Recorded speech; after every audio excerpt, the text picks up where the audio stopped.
Ah, on n'est pas bien là? Carrément. Hein? Moi je trouve que c'est bien, il y a un bel éclairage, une bonne acoustique. Ça résonne pas mal.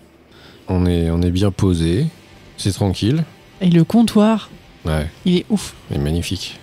Un petit peu de travail, il y a des trucs à reprendre dessus, mais Ouais, ça se mais fera ça dans va. le temps. Mais tu vois qu'il a vécu. Il y a eu beaucoup d'histoires. Une belle patine, comme on dit. Il y a eu beaucoup Et pas d'histoires autour de ce Palpatine. comptoir. Ce qui n'a Non. aucun rapport. Aucun rapport. C'est totalement faux. Bon bah écoute, je te propose que on ouvre le bar Tout de suite. et puis on voit comment ça se passe. Allez, go. Allez, c'est parti. Open. Ouverture. Messieurs, dames, le zinc est ouvert.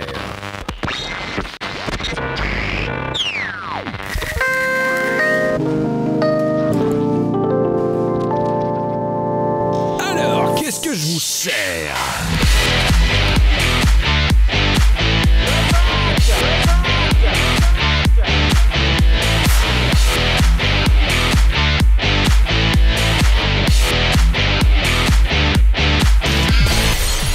Ah merde. T'as pété un verre? Non. Bonjour à tous et bienvenue Salut. dans le zinc. Waouh. Et tu sais quoi, dans ma tête, j'allais dire bienvenue dans le bidule. Mais non. Mais de quoi vous parlez, madame? Mais je ne sais pas. Ouais, vous êtes folle. Et pourtant, j'ai pas bu encore. Là, on a carrément changé d'univers. C'est pas Non, du puis tout le c'était même. pas du tout les mêmes personnes, surtout. Non, alors totalement pas. Moi, par exemple, j'étais quelqu'un d'autre et Ah toi, oui. t'étais quelqu'un d'autre Voilà, aussi. tout à fait. Donc voilà, complètement deux personnes différentes. Bienvenue dans le zinc. Bienvenue dans le zinc. Bienvenue chez nous. Salut à tous et bienvenue dans cette nouvelle émission qu'on a décidé de créer avec Maud. Si vous ne me connaissez pas, je m'appelle Boulinosaure. Moi, c'est Maud. Je suis avec Maud et on a acheté un bar, voilà, qui s'appelle Le Zinc. Oui. Et ce petit bar, on aura toujours quelques petites recos pour vous. Il y aura toujours un petit coin, vous pourrez vous mettre au bord du comptoir et puis avoir quelques recos. Histoire Une petite discussion de comptoir, quoi. Ouais, puis ça peut aller de n'importe quoi. Ça peut tourner autour, par exemple, d'un bon plat, d'une bonne série, d'une musique, d'un album, d'une BD, de que sais-je. Toutes les petites discussions de comptoir que vous pouvez avoir la plupart du temps, que vous connaissez tous, parce qu'on s'est tous retrouvés au bord d'un comptoir à un moment dans notre vie, vous pourrez les avoir en venant au zinc avec nous. Mais Voilà. tu sais que quand tu sors en général d'un bar, après une soirée, tu as forcément appris quelque chose. C'est clair. Tu as toujours quelqu'un qui donne un bon conseil, une bonne idée, qui te raconte un truc que tu ne savais pas. Tu te dis, tiens, je me coucherai moins con cette nuit. Exactement, et c'est ce que j'allais te dire. Moi, j'ai rencontré tellement de gens qui m'ont fait penser, tiens, je me coucherai moins con, Oui. que bizarrement, je me sens Moins beaucoup con. plus intelligent. Ah merde. Donc, Du coup, ça fonctionne Il y a pas. quand même une petite douille par rapport à ce truc-là. Ah merde. Bon, en tout cas, on est très content de vous retrouver. Ça nous fait super plaisir aussi parce que ça fait longtemps qu'on attendait de faire ça. Oui. On attendait de pouvoir mettre nos voix un petit peu derrière un micro et de vous recevoir dans le zinc. Vous allez voir, la formule est pas vraiment différente du bidule, sauf que maintenant, on est dans un bar et c'est vraiment cool. Et qui dit bar dit une ambiance un petit peu plus, on va dire un peu plus festive, un petit peu plus cash. Et puis il y aura de la musique aussi avec du live à la fin. Et puis on aura les recos, justement, près du comptoir. On aura aujourd'hui deux chroniques à vous proposer. On va tâcher de faire des épisodes un petit peu plus D'épisodes plus courts. pour que vous en ayez un petit peu plus qu'avant. Parce Alors. que voilà. Va s'engager. Ouais. Je le dis. Donc, Toi, si toi je le tu dis, t'engages, vas-y. non, on va s'engager. J'ai dit Ouais. à être plus régulier. On va s'engager On à a, être plus régulier. on a pour objectif de faire un épisode par mois. Ouais. On va essayer de le tenir au moins en 2022. Ouais. Et sans oublier de dire aussi également qu'on aura des invités qui viendront nous rejoindre. Tout à fait. Là, on fait le premier ensemble, Maud et moi. Oui. On va en faire quelques-uns, je pense, ensemble, histoire de traîner un petit peu notre nouvelle formule, parce que c'est tout nouveau pour nous, c'est un tout nouveau bébé. Les peintures viennent d'être faites, on a passé le coup de balai, mais il faut encore se sentir dans les lieux. Oui. Comme quand vous arrivez dans un nouveau lieu. Et nous, c'est exactement le même cas. Donc après, on se sentira apte à ramener des clients avec nous au bord du Exactement. comptoir pour tailler Voilà. le bout de gras, et puis pour qu'ils nous racontent un petit peu des choses intéressantes. Et des choses qu'on va découvrir. Parce que, bon, je vous cache pas que moi, dans ma vie, je vis avec Maud. Oh non. Donc la plupart des choses dont elle va parler, je les connais un peu. Oui. Mais je suis sûr que tu peux encore m'apprendre des tas de choses. C'est Peut-être. pas le problème. Tu ne sais pas. Et voilà, et donc on est très content. On espère que vous allez apprécier ce nouveau podcast. Et puis voilà. Et puis merci déjà d'avance si vous écoutez jusqu'au bout. Et puis n'hésitez pas, on fera un petit laïus à la fin pour nous retrouver sur les réseaux sociaux. Ouais. Et puis sur toutes les plateformes de podcast sur lesquelles on sera. Voilà. Maud, je te propose qu'on se retrouve au bord du comptoir. Tu veux pas qu'on dise de quoi on va parler d'abord ? Peut-être, c'est vrai. Tu vois, ça commence bien. Oh là là. Alors, moi, ce soir, je vais vous parler d'une petite série. Ouais, ok. Il faut que j'annonce tout de suite ? Ah non, t'es pas obligé. Non. Eh bien, moi, je vais parler d'un film ce soir. Super. Voilà. Donc, ce soir, une série, un film autour d'une bonne bière. Maud et moi, on se retrouve tout de suite au comptoir. C'est parti. Yes.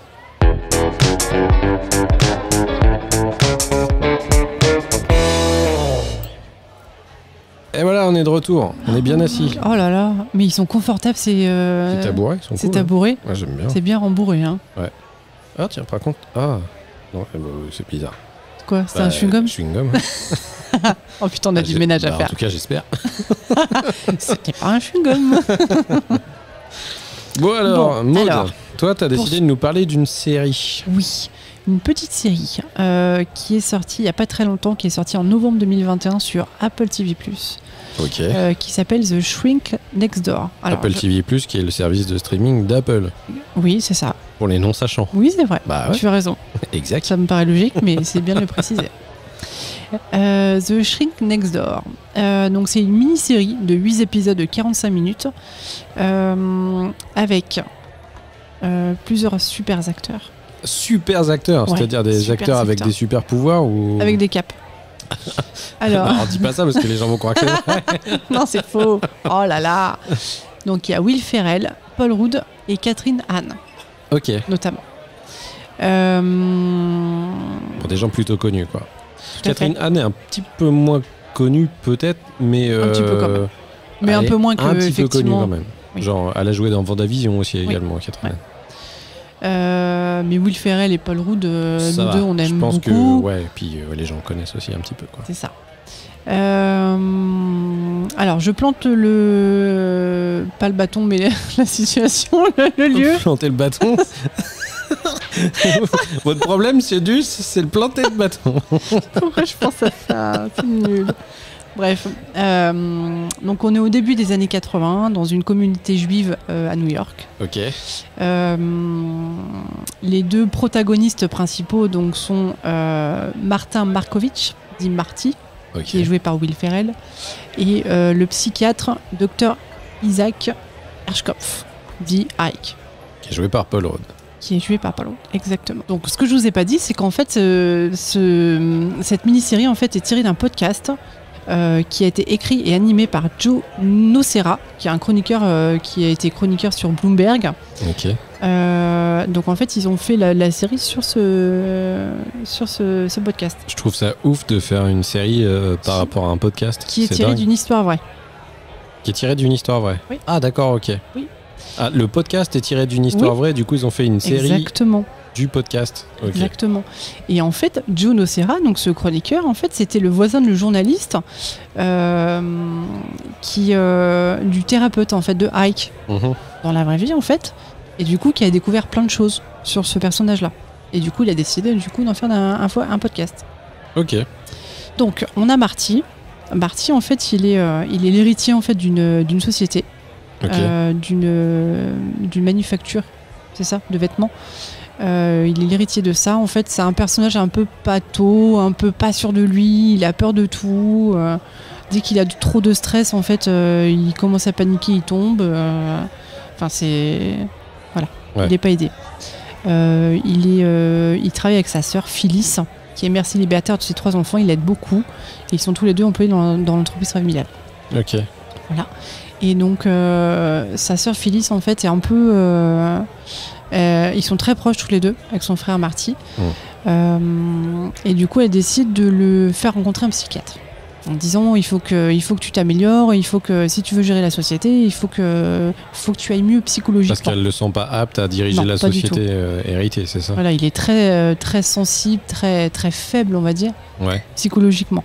Donc, elle cherche du coup un psychiatre qui est donc le fameux Ike, Dr Ike. Et la rencontre va être un peu extraordinaire. Ok. En fait, toute la série, en fait, c'est toute l'histoire de leur rencontre, donc une trentaine d'années, entre 28 ans, je crois. Ah putain, c'est assez long quand même. Ouais. Leur histoire a beaucoup évolué. Il s'avère que Ike, en fait... Est-ce que t'as dit, excuse-moi, il y avait combien d'épisodes au final? 8 épisodes. Ah ouais. C'est une mini-série. Donc c'est 8 épisodes de 45 minutes. Sur une trentaine d'années. C'est ça, quoi. Okay. Tout à fait. Donc en fait, il décide de consulter ce psychiatre en fait, pour calmer son anxiété et sa timidité. Donc Ike, en fait, c'est un personnage assez complexe. D'accord. Tu vois de prime abord en fait qu'il a l'air super gentil, il a l'air proche de ses patients, très à l'écoute et tout ça. Au final, tu t'aperçois que c'est quelqu'un de très complexé. Il est issu d'une famille modeste et ça, je pense que ça le contrarie beaucoup. D'accord, ok. Il est très complexé par rapport à ça, mais il a une ambition mais démesurée en fait au niveau de ses attentes professionnelles. Donc, il repère en Marty en fait un peu le pion idéal en fait. Ah ouais, pour arriver à ses attentes pour monter les marches quoi, beaucoup plus haut. Ok. Voilà, donc en fait l'histoire, c'est vraiment l'histoire en fait de ces 30 ans de collaboration et de collaboration professionnelle, mais aussi ils sont amis. Le docteur prétend qu'il est ami avec Marty, alors que pas du tout en fait, il est juste là pour voilà. Du coup, en disant ça, j'en dis pas plus, mais l'histoire c'est ça en fait. Le problème c'est que le docteur Ike, tu peux un peu le considérer comme un gourou en fait, parce que il essaye vraiment de l'isoler de sa famille, de sa sœur, de tout le monde en fait, pour l'avoir que pour lui et pouvoir un petit peu faire ce qu'il veut de lui. Pouvoir le manipuler. Ce qu'il faut dire, c'est que Marty a beaucoup d'argent, il a hérité de ses parents, donc il a beaucoup d'argent, il a une grosse maison dans les Hamptons. Voilà. Et donc du coup, il va essayer de se rapprocher de lui pour lui en profiter et puis arriver à ses fins. Ok. Bon, j'en dis pas plus sur le détail de la série. Moi, ce que j'en ressors, c'est que c'est vraiment une comédie noire. Je me souviens en fait dans l'état que certains épisodes m'ont mis, mais j'étais énervée. Ouais.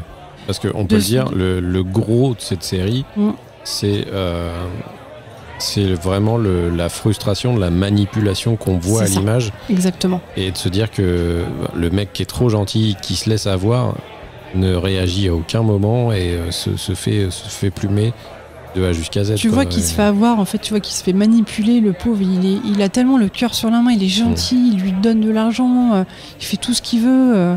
Mais il se fait avoir de A à Z. D'ailleurs, je crois que la bande-annonce qui était passée au début pour cette série, c'était vachement tourné autour de ça. Sur le clash qu'il y a à un moment donné entre eux, où ils commencent à s'engueuler, où il commence à y avoir des trucs un peu chelous. Genre au début, tout est rose et d'un seul coup, ça part en live. Et je crois que la bande-annonce, c'était surtout ça. C'est ça. Mais du coup, c'est vraiment... ça fait partie de ces séries, en fait, qui te mettent dans un état... pas second, mais moi ça me bouffait quoi, vraiment. Ouais. Parce que t'avais beaucoup d'empathie pour le personnage. Mais de là en fait, à que ça soit dur à regarder pour moi. Ouais. En disant mais putain, mais réveille-toi mec. Mais non, mais ça fait trop de peine en fait de voir ce genre de personnes vraiment tellement gentilles, tellement. Du coup, t'avais ce truc de toujours vouloir regarder plus d'épisodes. Mais oui. Rapidement pour te dire qu'au bout d'un moment t'allais arriver à l'aider quelque part ou pas l'aider mais en disant mais est-ce que mon pauvre garçon tu vas te réveiller quoi. Mon pauvre garçon, tu te fais plumer, tu vois plus ta famille, t'es isolé, t'as plus rien, non quoi. Réveille-toi mec.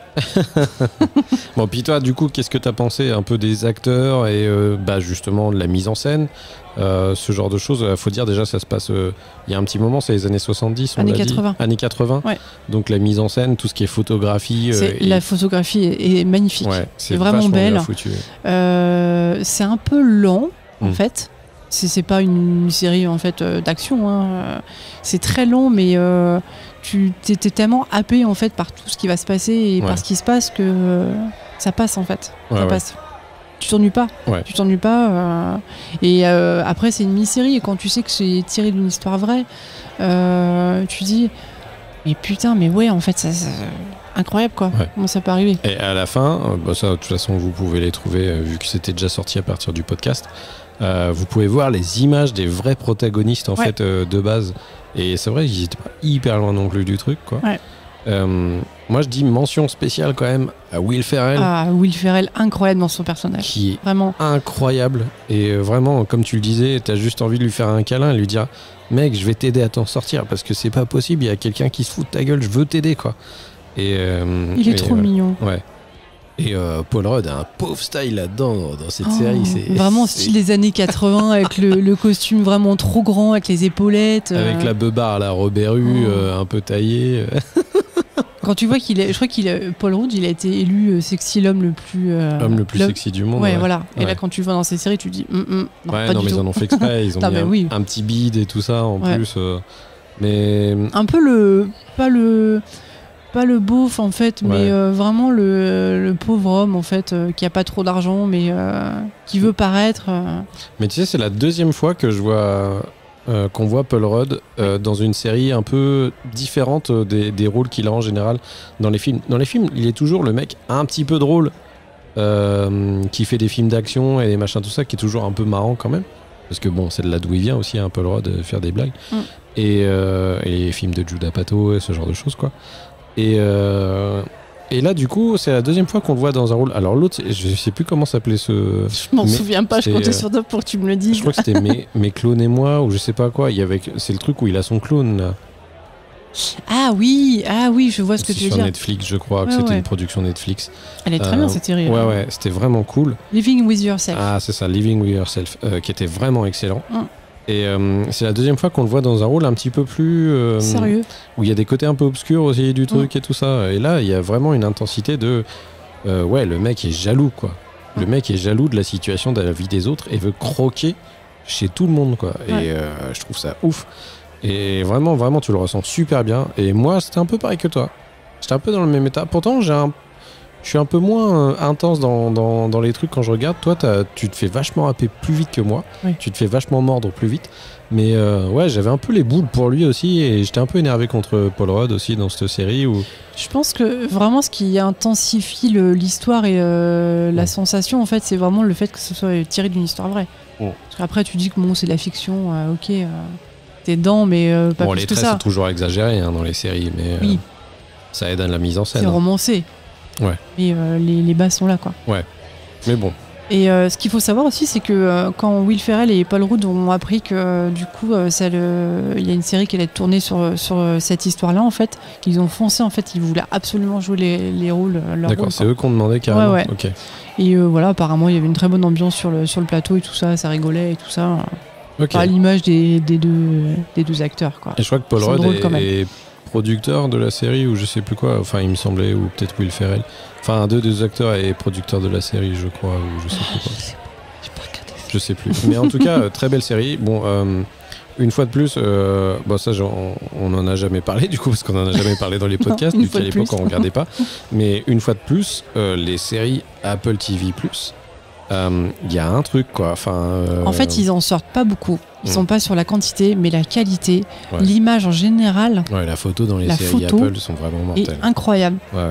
C'est juste magnifique. Moi, je suis vraiment dans un move en ce moment où je regarde beaucoup moins de séries qui sont sur Prime. Je regarde beaucoup moins de séries qui sont sur Netflix. Je regarde quelques trucs sur Disney parce que bon, ils ont de la thune aussi et au niveau de la production, ça pète. Mais Apple, c'est pas comme si vous n'avez pas d'argent non plus, mais Apple, les séries Apple sont vraiment excellentes. Vraiment, vraiment. Pour l'instant, il n'y a pas une seule série Apple où on était déçus. Ouais. Moi, c'est peut-être un des abonnements en ce moment que je regrette le moins. C'est chez Apple. Pourtant, il n'y a pas énorme de trucs, mais à chaque fois, c'est vraiment dense, hyper beau. La photo est toujours géniale. Il y a juste 2-3 séries qu'on a commencé à mater, puis on a stoppé. Mais vraiment, il y a vraiment de la qualité, donc n'hésitez pas à essayer. Je crois qu'il y a des offres d'essai, de toute façon, sur Apple TV+. Oui. Et je pense que vous ne serez pas déçus, quoi. Voilà. Donc, on va rappeler le nom de la série, ça s'appelle The Shrink Next Door. Okay. Est-ce que tu sais ce que ça veut dire, The Shrink? The Shrink, je sais pas. En fait, c'est le nom d'un psy, c'est un psychiatre en anglais, mais qui a un côté péjoratif. D'accord, ok. Vraiment malsain, méchant. Ok, donc le vraiment péjoratif, quoi. Ouais, le mauvais. Qui est à côté de la plaque, quoi. Ouais. Ok, d'accord. Voilà. Eh ben super, merci beaucoup, Maud. Est-ce que si tu ne l'avais pas vu, est-ce que tu aurais voulu la voir? Avec ce que tu viens de dire. Ouais. Ouais, je pense. Est-ce que je t'ai convaincu? Je pense, ouais. Ne serait-ce que, je pense que les acteurs déjà ça fait un bon call pour que les gens viennent le voir plus facilement. Après, la difficulté, c'est que c'est sur une autre plateforme que tout le monde n'a pas. Ouais. Mais vraiment, il y a un truc en plus. Allez voir cette série, vraiment, vous nous en direz des nouvelles, quoi. Yes. Voilà. Eh ben écoute, moi je te propose d'enchaîner avec ma petite reco. Je veux bien un petit café si tu veux un café entre temps. Bah si tu veux. Tu veux quoi comme café? Un noisette. Une noisette? Ouais. Et t'es une mémé ou quoi? On boit pas de noisette. Mais tu rigoles ou quoi? C'est vachement bon les noisettes. Ok, bah attends, je demande. Et tu peux mettre un café? Une noisette pour moi? Ouais, je sais, une noisette, ouais. Ah bah je lui ai dit, hein. Ok. Merci. Ça arrive. Moi, je te propose d'enchaîner. Vas-y. De quoi vas-tu parler? J'ai envie de te parler de Paul Rudd. Ah bon? Bah vas-y. Sa vie, son œuvre. Je t'écoute. Déjà, pas mal de gens en ont parlé récemment, mais on l'a vu récemment, donc voilà, je voulais vous en parler parce que moi, c'est un petit kink, c'est un petit truc qui me suit depuis mon enfance. On a regardé Ghostbusters Afterlife, ou plutôt SOS Fantôme, l'héritage, en bon français. Voilà, c'est un film qui est sorti en 2021, qui est sorti dans des conditions qui étaient un petit peu reloues parce que c'était plein Covid et ce genre de choses, donc pour faire des places en salle, c'était un peu chiant, sauf qu'ils ont réussi un petit peu à étaler. Et ils sont restés un petit peu plus longtemps à l'affiche pour pouvoir faire des entrées quand même. C'est un film qui a fait quand même plus de 197 millions d'entrées. Hein. Donc au final, c'est une licence qui marche toujours, Ghostbusters. Ce film-là a été réalisé par Jason Reitman, qui est le fils de Ivan Reitman, qui avait réalisé les 2 premiers Ghostbusters. Ça, c'est beau, ça. Voilà. Et il y a eu un 3e Ghostbusters qui est sorti entre-temps. Sauf que c'était celui avec les nanas, tu sais. C'était que des gonzesses qui reprenaient. Et en fait, c'était un reboot, en fait. C'était pas une suite de Ghostbusters. Donc il était très bien, soi-disant, en passant. Hein. J'avais un petit peu peur, en fait. C'était un peu... Non, il était bien. Moi, j'ai bien aimé.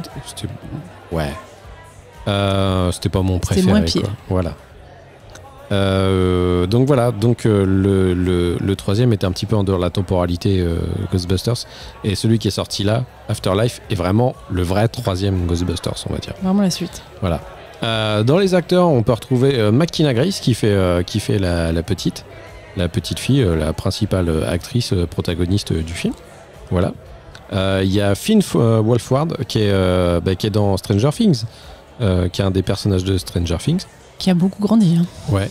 Il y a Carrie Coon qui joue la maman et il y a Paul Rudd qui joue un professeur de... Qui est celui-là? Qui joue un professeur de sciences de l'école où sont les gosses. Voilà. Alors, tu veux que je te fasse un petit pitch? Vas-y. De quoi ça va parler? Alors, je te le fais à la pitch à la Wikipédia, attention. Oula. En détail. Pourquoi cet accent? Callie est expulsée de son logement et se retrouve obligée de s'installer dans la vieille maison de son père dans la petite ville de Somerville. Avec ses enfants Phoebe et Trevor. En fouillant dans la vieille bâtisse, les enfants découvrent du matériel de chasseurs de fantômes appartenant à leur défunt grand-père, Egon Spengler. Voilà. Donc c'est le pitch tout connement du film. Alors c'est un pitch qui est vraiment assez feignant, je trouve, à la base. Et du coup, ça amène toutes les histoires qu'il y a derrière. Bon, on va pas se mentir, ce film, il joue vachement des facilités. Il joue énormément des facilités de l'histoire des Ghostbusters. En gros, tout va tourner autour de la nostalgie et l'absence du père, quasiment sur tout le film. La petite arrive dans la maison, une maison mais délabrée, au secours, hein, même Extreme Makeover voudrait pas la récupérer. C'est clair. C'est un truc de ouf. Et du coup, la mère a jamais été en très très bon contact avec le grand-père, avec Egon, qui était un des membres de Ghostbusters. Et les petits-enfants, du coup, sont bien obligés de rester là parce que la mère n'a pas les moyens de garder de toute façon un appartement dans une grande ville. Donc ils sont là, ils sont obligés de refaire un petit peu leur vie. Donc ils sont des potes à l'école et des potes au travail parce que le plus grand va trouver un job dans un truc de burger et la petite trouve un pote qui est trop cool, qui s'appelle Podcast. Il est trop mignon. Il est excellent. C'est un petit mec qui déboule partout avec son petit micro, il fait des podcasts tout le temps sur la vie de tout le monde. Et lui, ce qui l'intéresse vachement, c'est les trucs paranormaux, quoi. C'est le grand JD, mais en petit, et qui s'appelle Podcast, quoi. C'est ça. Donc voilà. Donc il commence à avoir des trucs un petit peu chelous apparaître dans la maison au fur et à mesure et avoir des indices sur des choses qui pourraient un petit peu éveiller des soupçons quant au fait qu'il y aurait peut-être quelques trucs bizarres qui se passent au fin fond de la ville, pas loin de la grande carrière. Assez chelou. Et voilà, il y a des trucs qui commencent à se passer. On voit 2-3 fantômes apparaître. Je vais pas tout vous raconter parce que voilà, faut aussi que vous découvriez. Mais sachez qu'en tout cas, dans l'histoire, il y a des choses que vous connaissez déjà très bien des premiers Ghostbusters qui vont refaire leur apparition. Alors ça, c'est bien, mais ça peut être aussi un mal. Et des fois, moi, je l'ai un petit peu mal vécu. Notamment un truc qu'on voit directement dans la bande-annonce, qui sont les Bibernum Chamallow. Je trouve que c'était une très mauvaise idée de les remettre dans le film. Parce que la CGI fait que ça te sort complètement du truc. Encore les fantômes, ça passe. Mais ce truc du petit chamallow qui est en train de jouer dans son coin du supermarché, en fait, j'ai trouvé ça trop débile, en fait. Je pense que ça en fait, ça ne rajoute rien en fait à l'histoire. Tu dis bon, ils ont voulu le mettre là en fait pour faire résonance en fait avec les autres épisodes, mais je trouve ça dommage. Alors par contre, moi je les ai trouvés très mignons, ça m'a fait beaucoup rire. Je trouve qu'ils servent trop la soupe avec ce genre de truc, et c'est comme dommage. Tu dis, en fait, c'est un peu. Tu as l'impression que la scène, en fait, les scènes où ils apparaissent, en fait, c'est vraiment à part, en fait. C'est trop ça facile. Trop rien à voir avec l'histoire, quoi. C'est trop facile de jouer sur la nostalgie. Des gens qui disent ouais, Bibernum Chamallow, c'était mon personnage préféré dans le premier film. Oui, mais ça fonctionne, certainement. Ouais. Enfin bon, bref, voilà. Mais en dehors de ça, ce que j'ai beaucoup aimé dans ce film, c'est qu'il y a une fibre très nostalgique par rapport aux 2 premiers épisodes. T'as même des retrouvailles avec certains personnages assez iconiques qui font, moi, carrément des frissons. Parce que vous savez peut-être pas, vous vous rendez pas compte, mais Ghostbusters, pour moi, quand j'étais gamin, c'était une religion. C'était incroyable. J'avais les jouets. Je voulais être chasseur de fantômes. Ouais, vraiment. Je regardais le dessin animé aussi, qui était pas si ouf que ça. Mais franchement, pour moi, c'était ma religion, ce dessin animé. Et les films, pour moi, c'était ouf, quoi. Enfin, j'ai usé les VHS jusqu'à n'en plus finir, quoi. Moi, quand j'étais gamin, j'aimais pas tous les trucs d'enfants, en général. Moi, j'aimais les monstres et j'aimais les fantômes. J'aimais... quand il y a des gamins qui achetaient Picsou Magazine ou Mickey, Parade ou je sais pas, des Où est Charlie, moi j'achetais Dracula Magazine, quoi, qui était un vrai magazine. Genre, t'avais des posters de Dracula, je mettais des posters de Dracula dans ma chambre, enfin j'étais un starbé par rapport à ça. Et c'est toujours l'univers un petit peu des monstres et du paranormal qui m'a toujours plu depuis que je suis gosse. Et là, j'ai retrouvé un espèce d'esprit viens avec moi revivre ton enfance. Quand j'ai vu ce film. Ok, il y a quelques trucs qui sont pas habiles. Ok, il y a quelques soucis dans le fait de... c'est Ghostbusters, mais je trouve qu'il y a quasiment pas de fantômes, quoi. Il n'y en a pas beaucoup. Hein. Ouais, ça, j'étais un petit peu déçu. Ouais. Mais je trouve ça vraiment trop cool, la façon dont ils l'ont fait. Les hommages qu'ils arrivent à rendre. Il y a plus ce côté Madeleine de Proust, en fait. Ouais, c'est ça. Alors peut-être que du coup, la nouvelle génération qui n'a pas forcément vécu avec les anciens Ghostbusters seront peut-être un peu moins touchés par le film et passeront peut-être à côté d'autres choses, en fait, je pense. Mais les vieux cons qui ont un peu la ref sur pas mal de trucs, la première fois que tu vois Ecto 1, tu vois, la bagnole, moi, j'ai failli chialer, quoi. Je confirme. Ou que j'ai entendu quand ça fait j'ai entendu sa sirène. Moi, ça m'a rendu ouf, quoi. Enfin, ce genre de choses. Après, tu vois que dans le film, de toute façon, ils s'en foutent parce que les gamins ont une facilité à comprendre ce qui se passe et à se battre contre les fantômes trop rapidement. Mais ça, une fois de plus, en fait, c'est des gamins d'une dizaine d'années en fait qui font le dawa en fait dans la ville, n'importe quoi. Mais malgré ça, j'ai beaucoup de tendresse pour ce film parce que je l'ai trouvé beau quand même. J'ai pas attendu qu'il soit disponible ou que ce soit machin. J'ai voulu le choper en VOD directement. Ce que je vous conseille de faire d'ailleurs parce que nous on s'emmerde plus. Et franchement, je ne veux plus télécharger quoi que ce soit. Je passe que par de la VOD. Franchement, c'est à n'importe quel moment, t'as envie de regarder un truc, tu l'as en meilleure qualité, tu l'as dans toutes les langues et t'as même des bonus. Tu payes, mais c'est confortable. Ouais, honnêtement. Donc il y a vraiment que des bonus à faire ça. Surtout les bonus, c'est hyper intéressant en fait. Vous pouvez en profiter pour mater les bonus, c'est trop cool quoi. Vous apprenez plein de choses sur le film. C'est un truc qu'on faisait vachement avant tous avec les DVD. C'est vrai. Quand il y avait les bonus DVD, on matait les bonus DVD pendant des heures après. Et maintenant, on le fait plus du tout depuis qu'il y a tous les trucs Netflix et tout ça. Et je trouve ça dommage en fait. Et ils devraient faire des trucs où ils mettent des bonus plus souvent. Ce serait vraiment charmé quoi. Et puis voilà. Donc moi, je sais pas toi tout ce que t'en as pensé parce que tu l'as vu en même temps que moi. Moi, j'ai beaucoup aimé aussi. Effectivement. Comme tu as dit avant, en fait, il y a certains trucs où tu dis mais non, en fait, dans la vraie vie, ça fonctionne pas comme ça. Mais tu te laisses happer par la nostalgie et voilà, tu te laisses aller. J'ai trouvé que la petite fille dans le film, physiquement, en fait, ressemblait énormément au grand-père. Au personnage d'Egon. Mais incroyable, quoi. Harold Ramis, du coup, si vous ne le savez pas, Harold Ramis, qui était Egon, est décédé en 2014, l'acteur.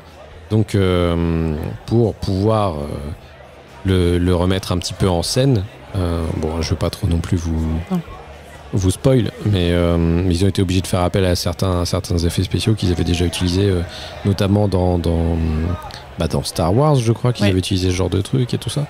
Et c'est assez bluffant, hein, putain, c'est assez incroyable. Hein, donc, voilà.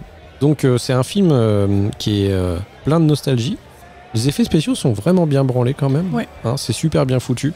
J'ai bien aimé.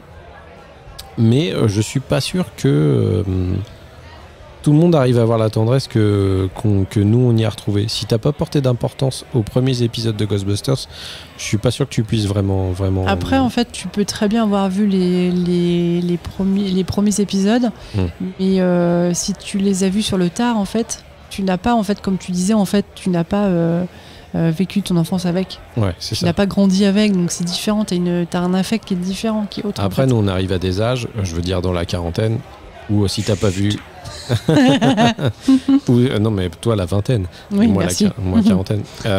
Ou si t'as pas vu Ghostbusters de ta vie, ce qui paraîtrait vraiment étrange. Mais je pense que ça existe encore. Hein. Ouais, mais ils sont passés genre 1 milliard de fois à la télé, tu vois, avant qu'il y ait les services tout le monde n'est pas forcément hypé par ce genre de film. Bien sûr. Donc voilà. Bon film. Ouais. Donc c'était un bon film quand même. Moi, j'étais assez content de l'avoir vu. J'en attendais énormément. J'étais un poil déçu sur certains trucs, mais c'était plus par rapport au fanservice que moi j'attendais, que je connaissais d'avant en fait. Donc je me dis que le contrat est rempli quand même, quoi. Oui, c'est vrai. Après, je pense que c'est pas ton préféré. Non, c'est pas mon préféré. Bah, moi, c'est clairement le premier. Oui, voilà. J'adorais le 2 aussi, avec Vigo, et puis la Statue de la Liberté qui marche dans les rues de Manhattan. C'était complètement ouf, quoi. Avec l'espèce de chewing-gum dégueulasse qui réagit au slime. C'était super, et puis il y avait plein de fantômes à l'époque, c'était ouf. Puis le jeu d'acteur était vraiment trop cool. Donc voilà. Faut savoir que c'est un film qui a subi quand même quelques galères à travers le temps. Parce que c'est un film que Dan Aykroyd souhaite, un des personnages, un des acteurs du film, qui a d'abord qui a été le premier à coécrire le film à la base, les premiers films, a vraiment galéré pour pouvoir en arriver à avoir un 3e épisode de Ghostbusters. Il avait déjà l'idée en 1990 de faire une suite à Ghostbusters. Personne dans les acteurs était intéressé pour faire une suite. En 2004, Bill Murray, ils ont remis le couvert, sauf que Bill Murray n'était pas du tout chaud. Bill. Ouais, mais Bill Murray disait que lui, les films à suite, c'était pas son délire, quoi. C'est plus un mec du one shot et puis je fais des trucs marrants, voilà. Bon, il avait déjà fait le 2, hein, donc c'était un peu idiot de dire ça, mais voilà. En 2004, je l'ai dit, Bill Murray était pas chaud pour le faire. En 2010, Il y avait des discussions avec Bill Murray, encore une fois, pour reprendre son rôle. Mais au final, oui, mais au final, non. Donc ils ont encore laissé tomber le truc. Pourtant, ils n'ont pas lâché l'affaire. Hein. Ouais, mais à chaque fois, ils faisaient des réécritures de tout le scénario en fait entre deux, quoi. Voilà. Okay. En 2013, du coup, il y a le reboot qui est sorti avec les nanas. Du coup, ils se sont retranchés sur autre chose en disant il veut pas, tant pis, on va faire autre chose, quoi. Mais je pense que ça a aidé parce qu'ils ont vu quand même qu'il y avait une espèce de hype dans le fait d'avoir quand même le logo Ghostbusters apparaître quelque part, de se dire que ça intéressait encore des gens en fait cette licence. Oui, mais même tu vois les enfants de la nouvelle génération, ils sont fans de Ghostbusters, quoi. Donc Dan Aykroyd a dit ok, mais j'ai encore dans mes cartons un scénar qu'on avait préparé au cas où vous voulez, quoi. Sauf que en 2014, l'année d'après, décès de Harold Ramis, qui était un des personnages principaux du film. Donc ça change pas mal de perspectives et obligé de faire une réécriture complète des scénarios. Puis au début, ils n'avaient pas forcément envie de refaire non plus quoi que ce soit, quoi. Quand ils ont appris sa mort. Et le vrai travail a recommencé en 2019. Donc voilà. Il a été annoncé à ce moment-là. Donc je me rappellerai toujours de ce truc-là. Où ils avaient fait juste une cover, un poster, où tu avais juste la Ecto 1 qui était en train de déraper dans le blé, avec un espèce de photo color qui va du vert jusqu'au jaune des blés en bas et tout ça. Et ça m'avait hypé de ouf. J'ai dit, wow, trop bien. Et puis du coup, le film est sorti en 2021 parce qu'entre deux, il y a eu le Covid. Donc en fait, tout a été bloqué. Et puis eux, ça va leur laisser un petit peu le temps d'avoir fait toute la post-prod sur le film. Donc voilà, c'est un film qui est dans les cartons quand même depuis super longtemps. C'est clair. Mais je trouve qu'au final, ils s'en sont bien sortis. C'est un bon film familial. Parce que du coup, au final, vu qu'il n'y a pas non plus masse de fantômes qui sont trop dégueulasses, oui, ça fait pas peur. Hein. Ça fait pas hyper peur. Bon, faites gaffe quand même avec les plus petits. Mais franchement, pour les ados qui sont déjà devant du Stranger Things et ce genre de choses, ça leur fera pas peur du tout, quoi. Non, c'est clair. Voilà, c'est à peu près tout pour moi. Si je pouvais lui mettre un nombre de bières, je lui mets, allez, on va dire 3 bières et demie sur 5. Ok, ce qui est une bonne note quand même. Ouais, ça va. 3 bières et demie sur 5, c'est cool, quoi. C'est bien. Voilà. Plutôt de la blonde ou de la brune? De la pression de base, hein, donc voilà. Ouais, ok. C'est pas pareil. C'est pas le même niveau de qualité. Oui, non, mais je suis d'accord avec toi. Mais sinon, j'aurais dit 3 verres à whisky, des machins, tu vois. Je te dis, c'est mon barème. À chaque fois, je ferai un barème différent sur tous mes trucs. Et le plus haut, c'est quoi? C'est le champagne? Que des objets de bar. D'accord. Je sais pas. Je verrai ça sur le moment quand je serai inspiré. D'accord. 3 mojitos sur 5.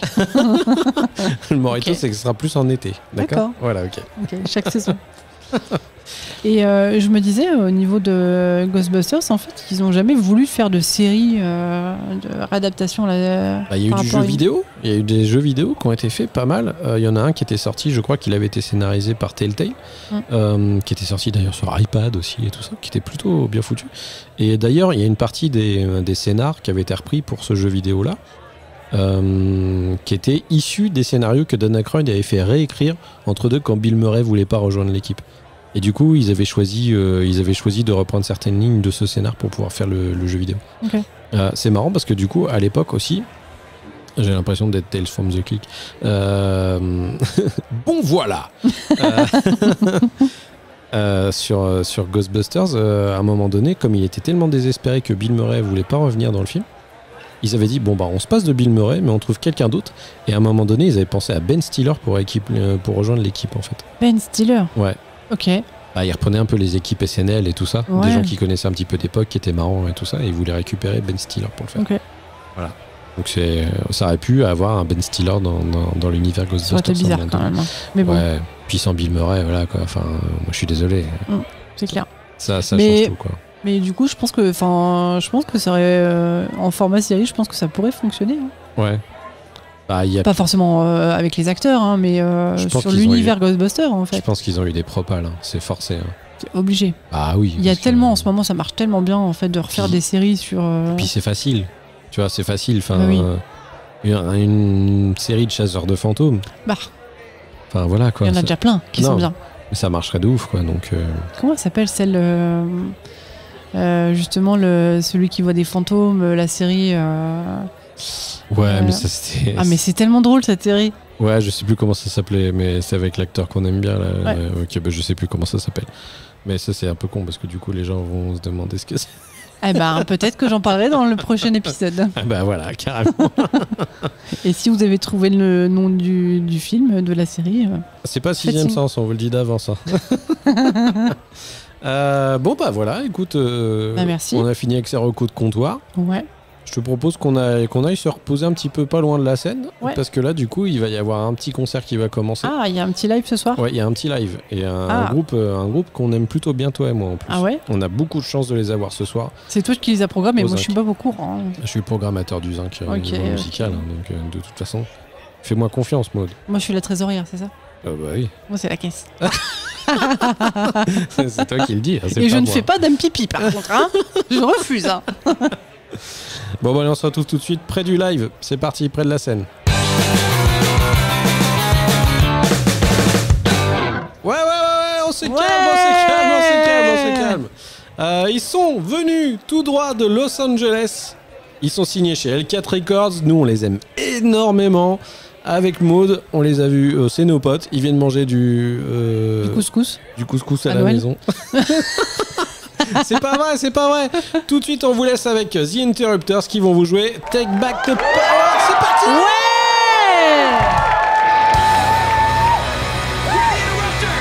We're from Los Angeles, California. Now this first song is a protest song, but it's also a unity song. Because there's no room for any racism, there's no room for any sexism, there's no room for any homophobia, there's no room for any bigotry, period. So let's start tonight off with a moment of unity. Everybody, put your hands in the air. We're gonna clap together. Ready?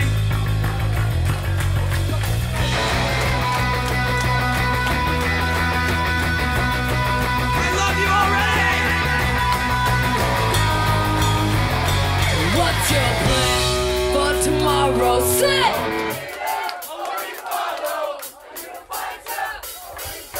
It's our time to take back the power. What's your plan for tomorrow? You a leader, or will you follow? You a fighter, or will you cower? It's our time to take back the power. What you gonna do when they show up in black suits, on the strength and not big boots? And they're there to silence you. What you gonna say when they strip your rights away? Just like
Ah là là, mais ils sont formidables. Merci à eux. Hein. Plus je les écoute, plus je les aime.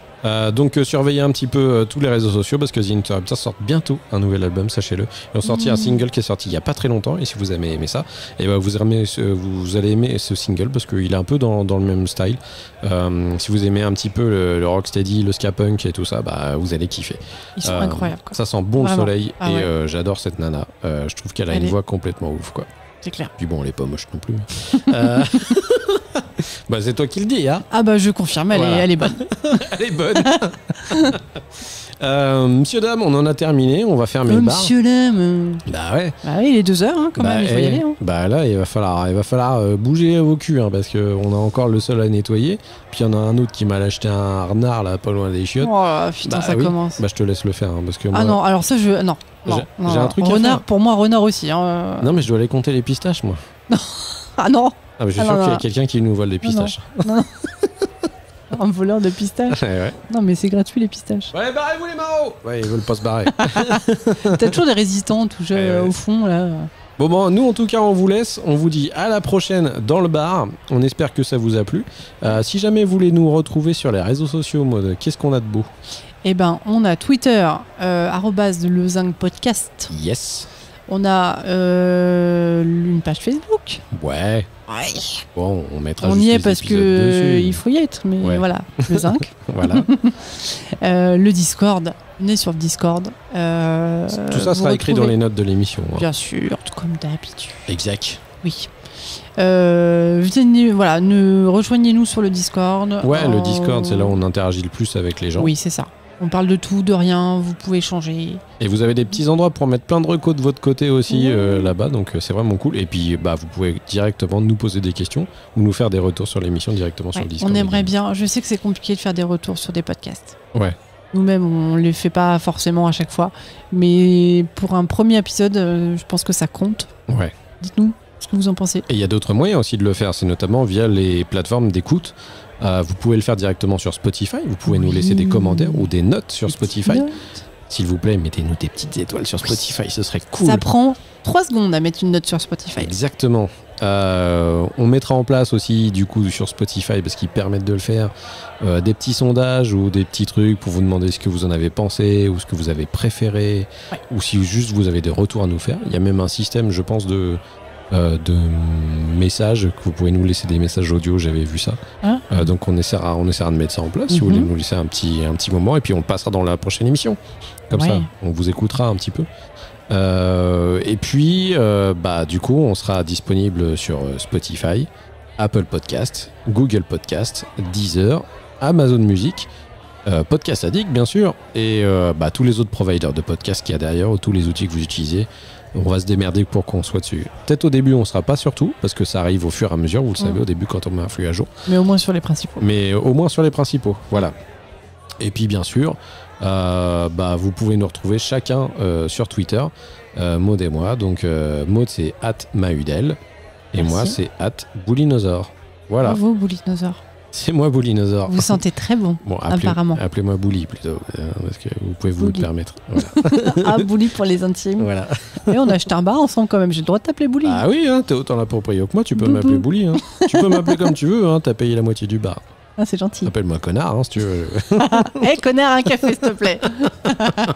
Pas sûr que ça dure longtemps. Pas trop de café, il faut encore qu'on finisse de faire le ménage et de fermer la boutique. On vous souhaite des très bonnes fins de journée à tous, parce que vous allez certainement avoir une fin de journée comme tous les jours. Ah bon j'espère. Hein. En tout cas, je vous en souhaite une très bonne. Voilà, donc je suis un mec sympa. Et puis on se dit à très vite autour du zinc pour l'épisode. Avec grand plaisir. Pour l'épisode 1 du coup, parce que là c'est le 0. Voilà. 0. Comme la tête à... Oh non, on la fait pas ça. Non. Eh non. Épisode 0. Voilà, c'est tout. L'épisode pilote. Bon, allez, barrez-vous de mon bar, bande de cons. Au revoir. Salut.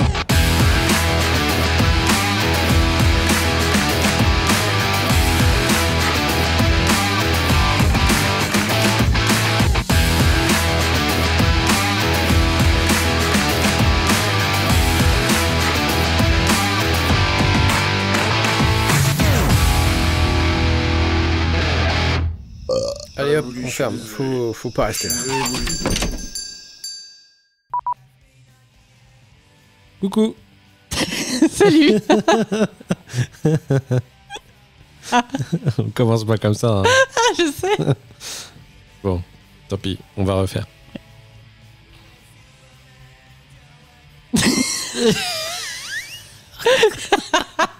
Tu m'as dit je te suis, hein. Mais oui, mais c'est toi aussi. Tu me regardes trop dans les yeux. Ah mais je te regarde pas. Allez, vas-y. Ah non, mais pourquoi je rigole? Allez.